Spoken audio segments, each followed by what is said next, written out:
The Washington's economic fury campaign against Tehran is escalating on two fronts. The US Treasury has sanctioned the Iranian crypto exchanges Nobitex, Bitpin, Ramizinex and Wallex, freezing $130 million in terms of wallets.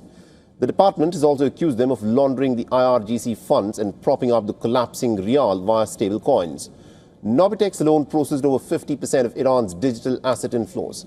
Parallel action has hit shadow banking networks, funneling oil revenue through UAE and Hong Kong front companies. The Treasury has further said that we will aggressively follow the money and has claimed nearly $1 billion in crypto that has been seized since the campaign began.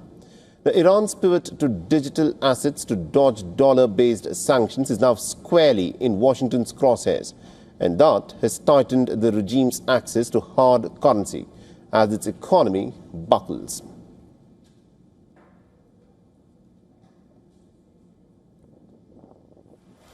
Meanwhile, Iran's shadow fleet is now running the gauntlet again. 6 US sanctioned supertankers holding a combined 12 million barrels have slipped through the Strait of Hormuz, with transponders switched off this past week.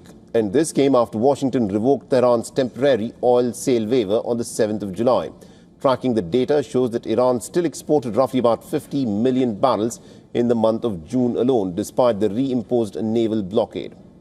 The most cargo heads to China, which the EIA has said absorbs nearly 80% of Iranian exports, and 7 Iranian tankers now sit idle in the Indian Ocean awaiting buyers. The pattern shows sanctions squeeze revenue but has spoofed identities and ship-to-ship transfers that keep the trade alive. In response, the US Treasury has fired its latest salvo against Iran's most lucrative sanctions evasion machine, the Shamkhani shipping network, and over 50 individuals, entities and vessels were added to the US sanctions list on Tuesday, pushing the total designations past 200. And that triggered Iran resuming the attacks in the Strait of Hormuz.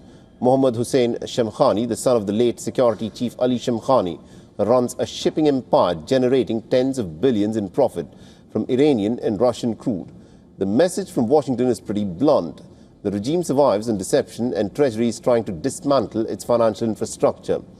Now, this isn't isolated, but is paired with a renewed US naval blockade on Iranian ports, signaling economic and military pressure are now moving in lockstep.